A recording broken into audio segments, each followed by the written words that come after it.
Hii ni BudaBoss Live. Malika kinuka tunakausha na kama mimi ni anka wako wa Power BudaBoss.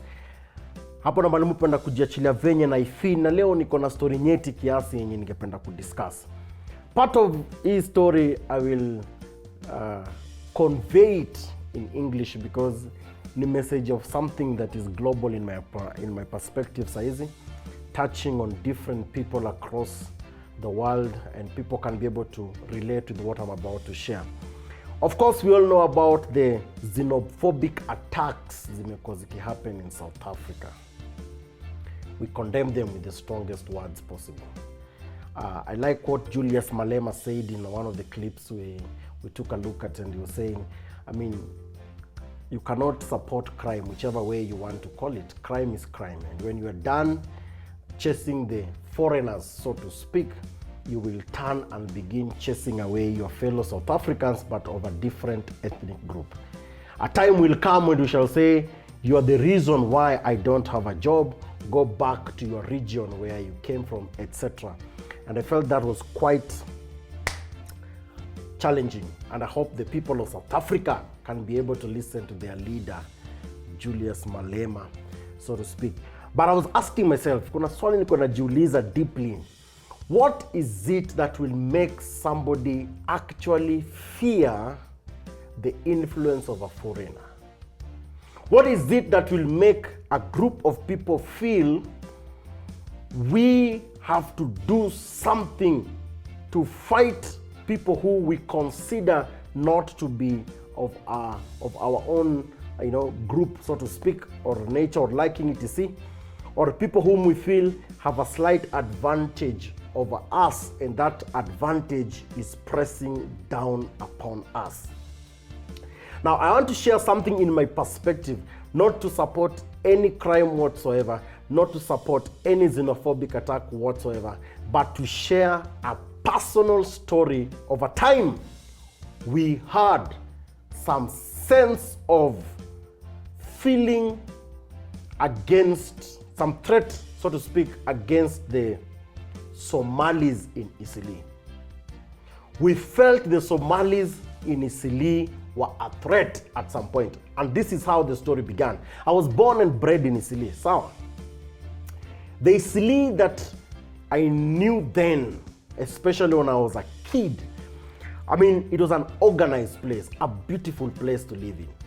We are talking about well-demarcated streets, whether the key avenue, which was the first avenue, and the second avenue, and then we had got well-marked streets with names, first, second, third, fourth, whatever, 6th Street, 7th Street, well arranged. I think there was some good planning that went into the structural arrangement of Isili as a place of residence.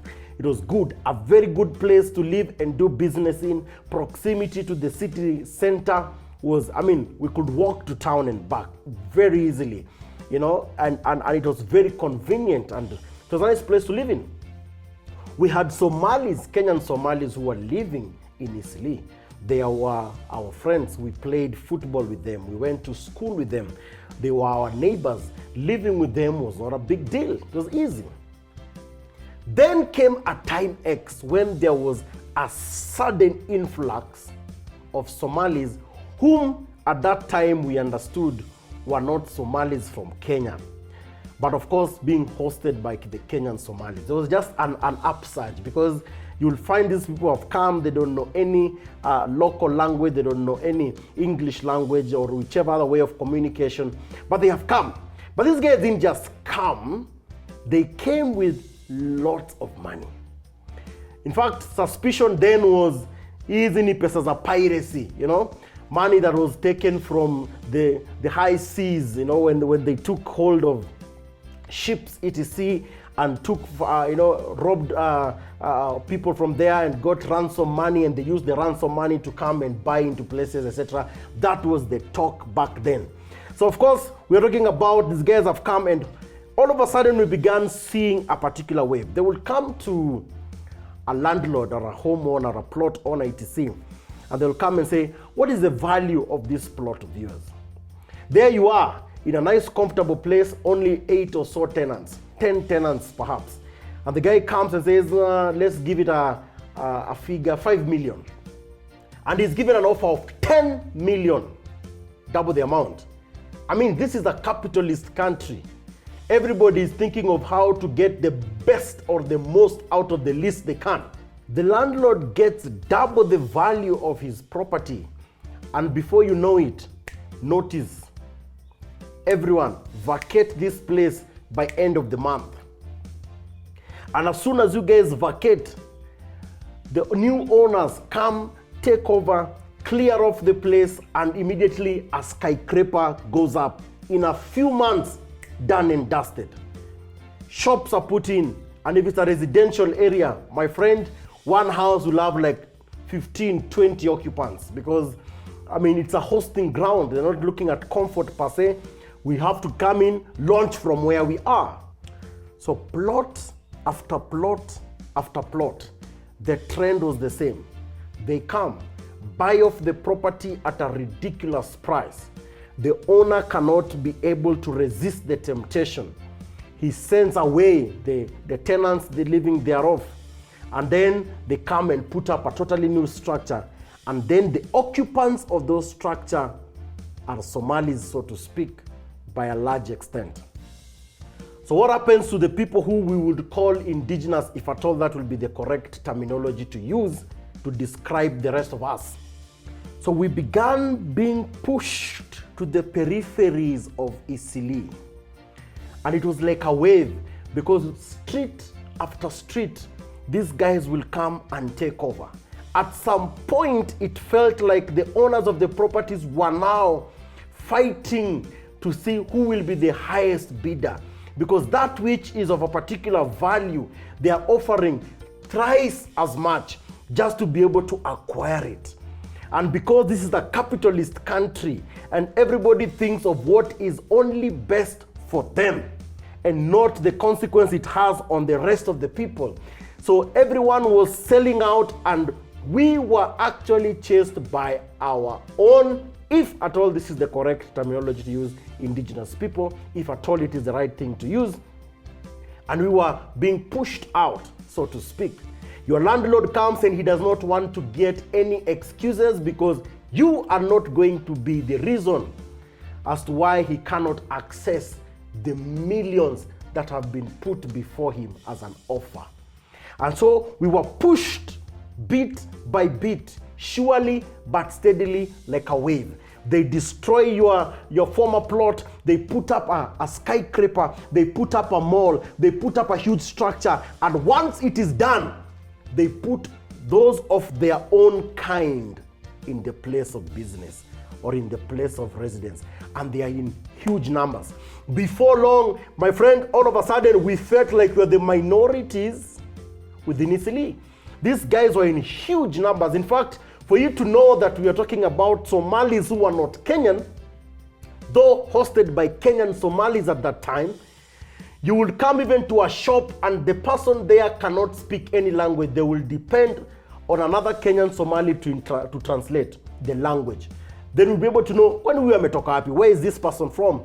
And we realize, okay, we have Somalis even across the border, and they have found their way into the land. The businesses which people were running, it got to a place where you could no longer find your space to run that business easily as you did before.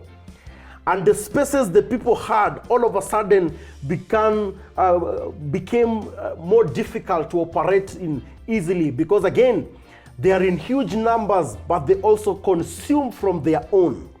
So you're feeling there's a shift in how the economy is running. There's a shift in how the settling is going on, and all of a sudden you're pushed. And the further we pushed, or went towards now, the options that were left were, we're talking of the area of Pangani, which again was dominated by Asians, or the area of Juja Road, or now Mlango Kubwa, Madare North, Huruma, and other places, because now there was no place to go as this wave was sweeping across the place.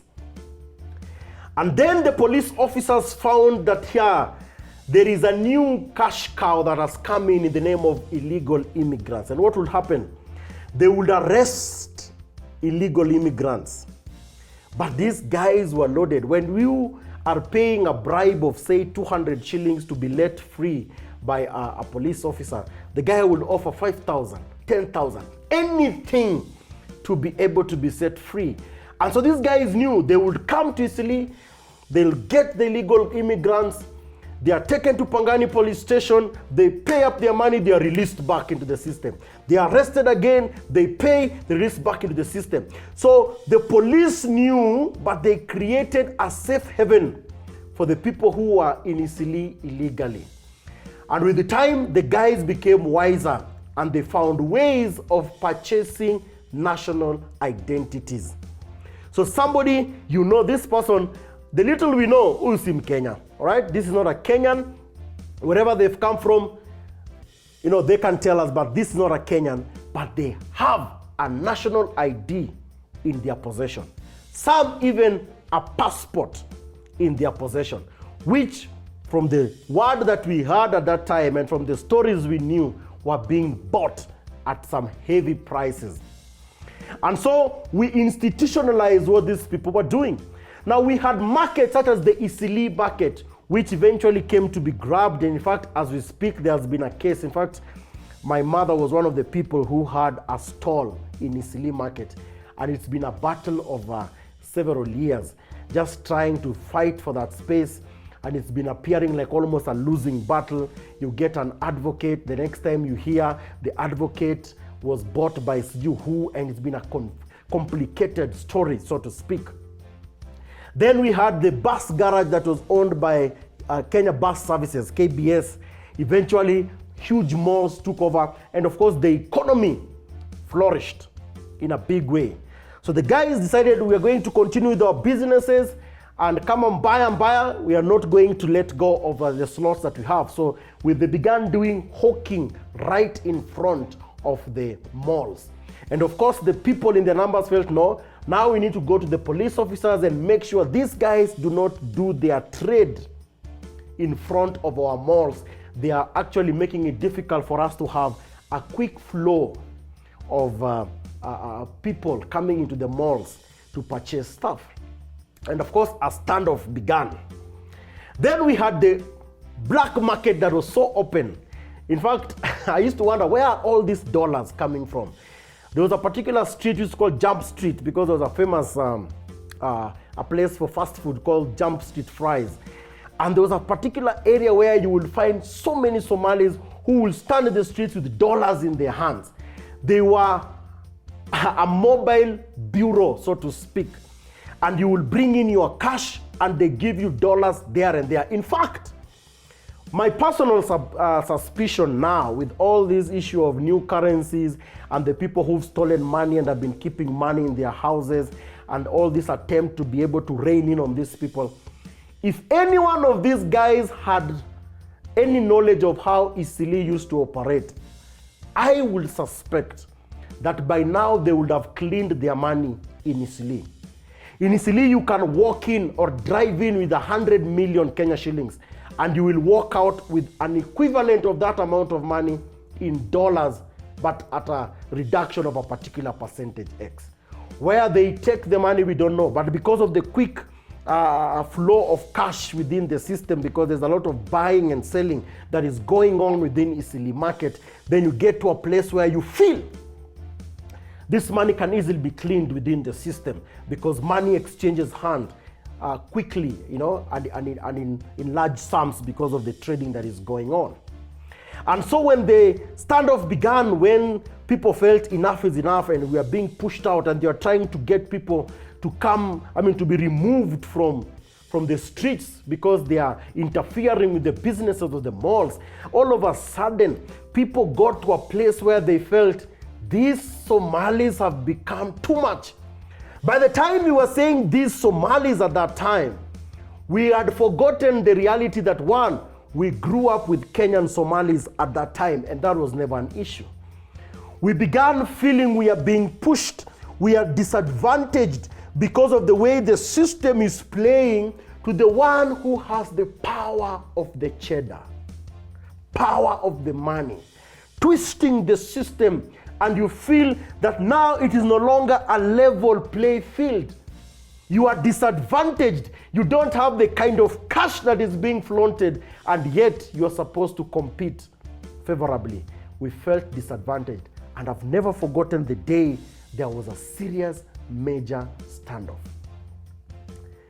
People went and gathered themselves. People got guys from Mlango Kubwa, Mathare North, Huruma, the upper parts of Isili, St. Teresa's that were not very much infiltrated then, Juja, and guys came and congregated and they formed one side of the battlefield. And on this other side, towards Garissa Lodge, the main Garissa Lodge going upward, there was another group of young Somali people who have also come together. And some even introduced a religious angle to it that was not necessary. But there was a standoff, and it became a battlefield between the guys on that end and the Somalis on this other end. And the police had to come in to be able to bring some calming. People had to look for leaders to try and say, wait, let us talk. It does not need to go down this way. That I remember vividly several years ago. It is possible for a people to feel that they have been taken advantage of in their own country. It is possible for a people to feel that they are disadvantaged in a way or the other. And because these people do not have the benefit of having the global perspective, so to speak, they don't have the benefit of understanding all the dynamics that are at play, so to speak. They only see the reality they are facing. I was living in a good plot. We had to be chased because somebody bought that plot at a higher price. Yes, the plot was not mine. But now I have to go to another place that is not as good as the previous one because of somebody else's financial power. And even when this new structure came up, I could not find my way into it, either because there was a preference against me or I could not afford the prices that were put for me to go there. And you feel all of a sudden business is changing, my livelihood is being affected, and the first almost logical reaction is to point a finger and say, you are the reason.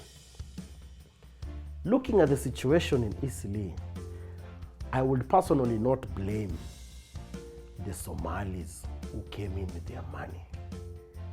They found something they could exploit. And that was the greed that we had as a people and the systemic failures that we had.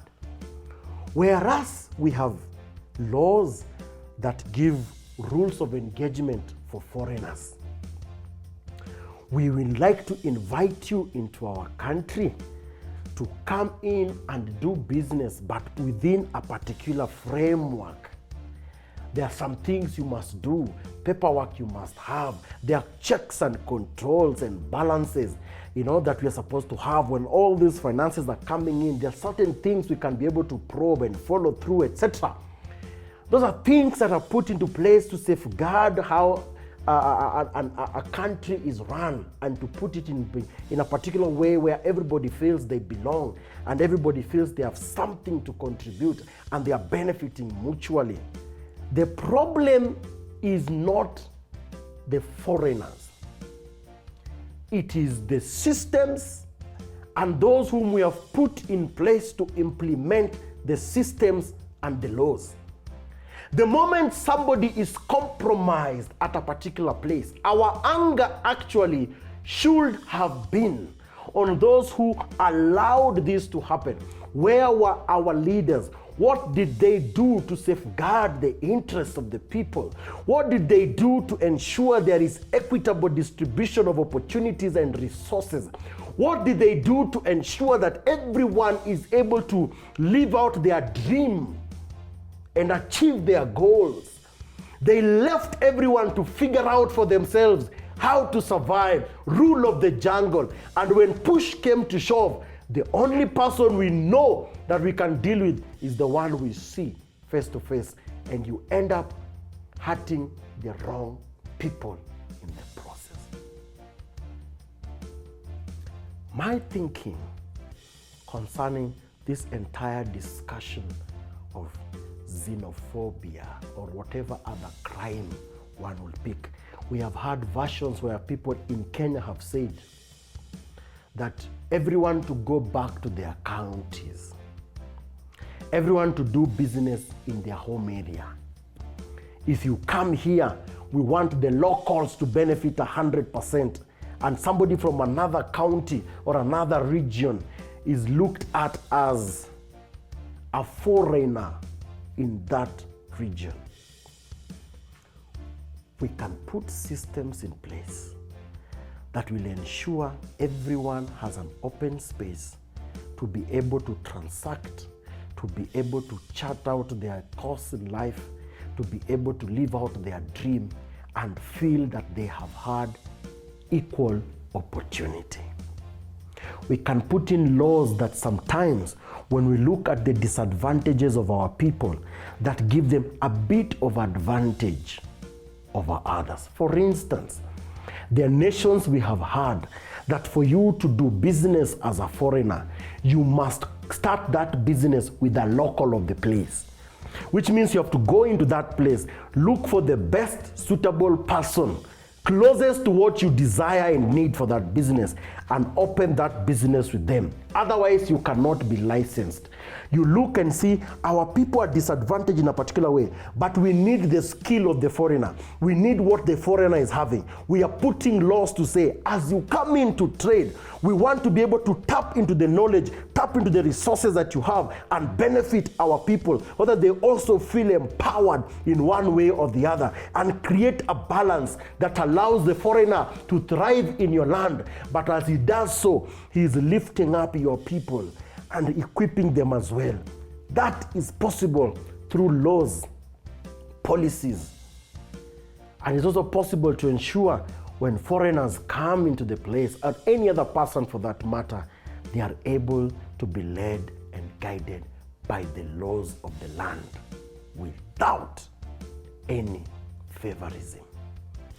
If that is to be done, nobody will have a problem, in my opinion, in celebrating foreigners who come to their land, because they come with good tidings, either in the name of skills, talents, abilities, resources, connections, wider markets. They come with good things that are supposed to be harnessed to benefit every other person within the land. If we are strategic, then we don't need to see foreigners as a threat, but rather an asset to take advantage of and transfer that into a synergy and energy and profit that benefits our people. That is my thought and my take at Freddy BudaBoss.